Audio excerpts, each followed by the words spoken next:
I think that's interesting how to get to these two different poles in your life. The quiet and the action, and the quiet and the action, and to find a rhythm for that, I think is quite important.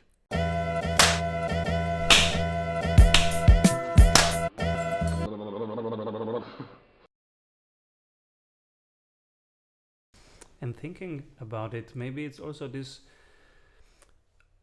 distributing to different senses and organs. Yes. Because maybe the eye is very much used in our very visual society, which is becoming more and more visual, and reading and seeing and watching and pictures and moving pictures. So maybe podcast and audiobooks are the part where you can rest the eye a little bit and use the rest. Also, you can do it while moving, which is maybe a way of regenerating the eye also. Yes, I think that is, I haven't thought about that, but that sounds very convincing, what you say, to kind of giving certain, like the optical center in your brain some rest. I think that makes a lot of sense, this theory. And on the other hand, also, probably in the time when we didn't see, being in the mother's womb, still we already listened. And I think it's maybe something basic. If you listen to, let's say, an attractive sounding human voice, I think it touches different things than if you see someone. And that's all, I think, also something quite interesting, that that we are attracted to voices in the same way that we are attracted to music. I mean, I love music, all sorts of music, and I think and it's interesting how music sometimes manages, and the same I think is with smell. I noticed it. I don't know how it is for you, but if there's a signature smell, like my grandfather, he worked in his cellar, doing a kind of this hobby, kind of wood, crafting wood and things like that. And if I pass by, let's say, a construction site, and they have freshly cut wood there that comes to the construction site and smells like wood, or in the forest if there's a tree being cut, then it brings me back in an instant to my grandfather's. It's connected to memory, right? Yeah, because it's very strongly connected to memory, and also with, for instance, you maybe.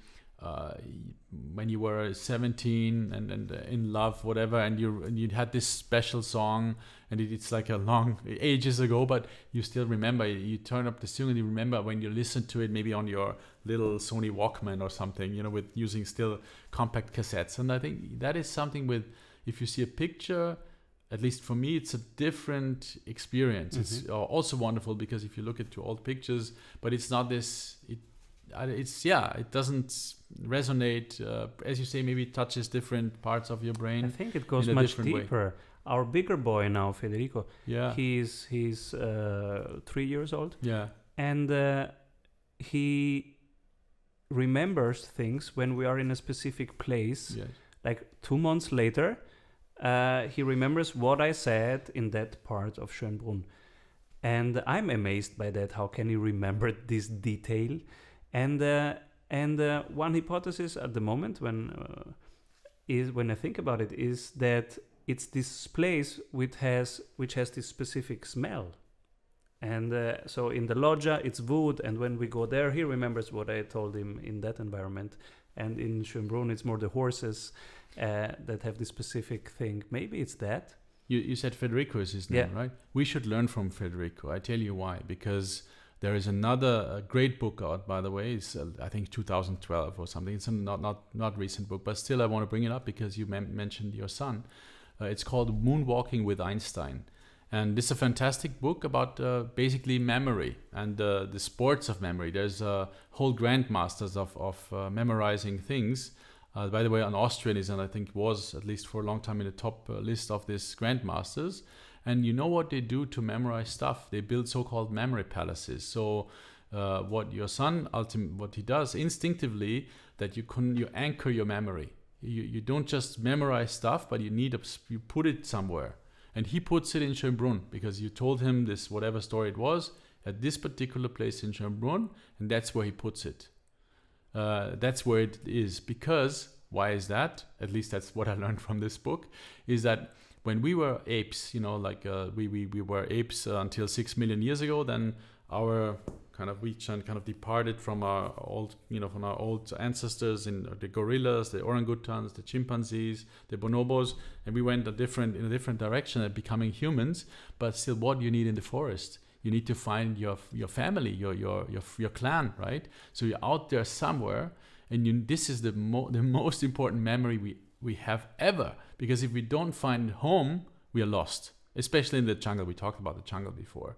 So if you are orangutan somewhere in Borneo, Kalimantan Island, in the jungle, you need to find your mother as a young orangutan. Otherwise you're doomed. You can't survive alone as a small young orangutan.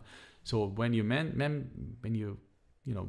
master the craft of anchoring your memory to specific spatial places, it works. Just close your eyes and go back. Let's say a place you were only once at a party, at some meeting, whatever it is, and you were the way from the door to, let's say, the meeting room.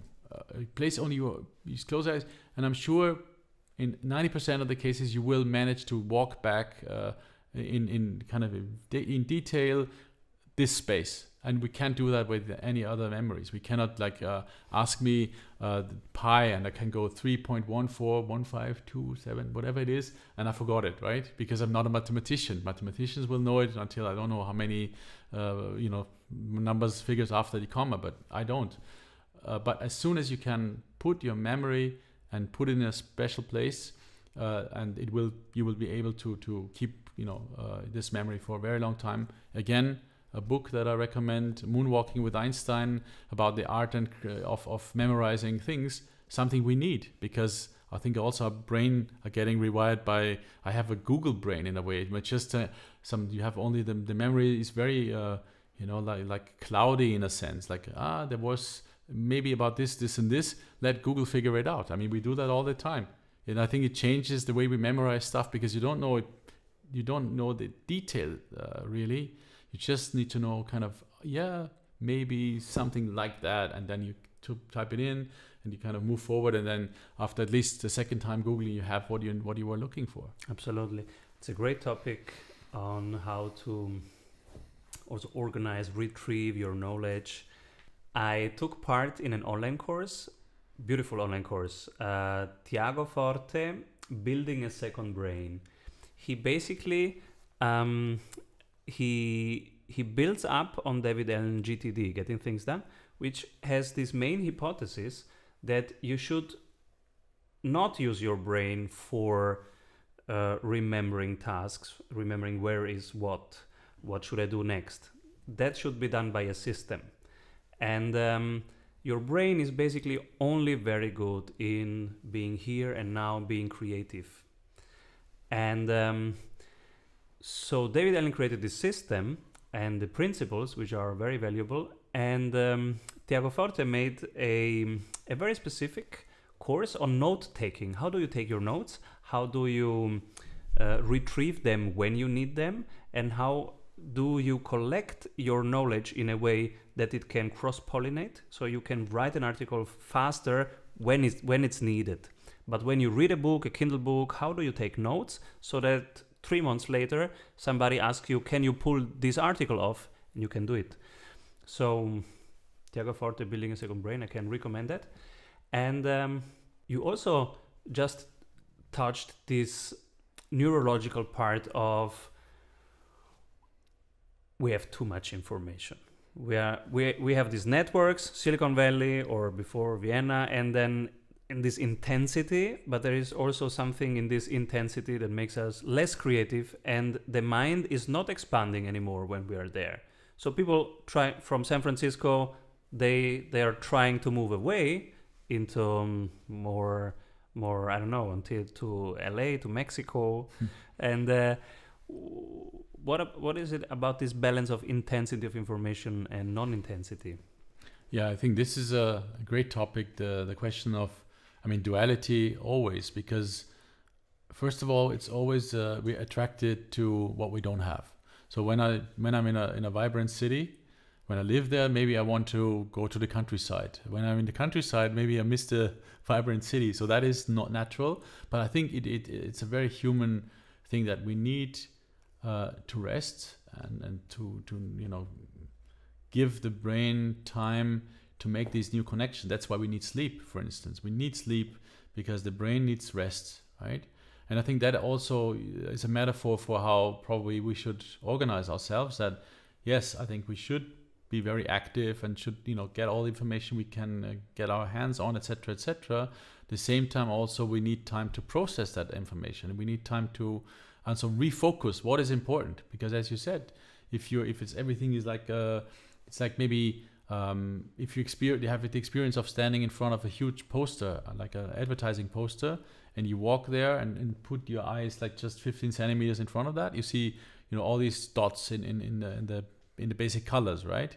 And only when you walk back you see the full picture. And I think that's a nice metaphor for how we are able to grasp things, because if you see only details, it doesn't work. You don't see the full picture. So you need the full picture, but at the same time sometimes you need the details. And I think what is the ideal place to be? And I think definitely if you want to be creative, I think it is the city. There is no doubt for me that, at least for myself, you need inspiration, you need cultural institutions, you need dialogue with other people, either being like-minded people or people you're not agreeing with.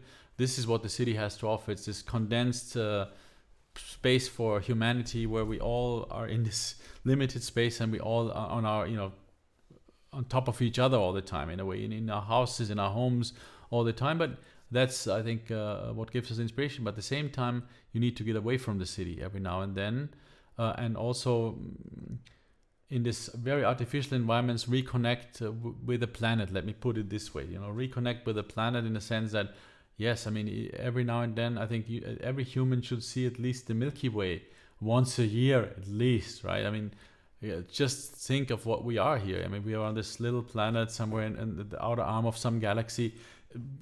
And some of the light we see comes from other distant galaxies. So come on, I mean, this is what we should also have the opportunity to experience. And for that, you need to get out of the city and be very basic.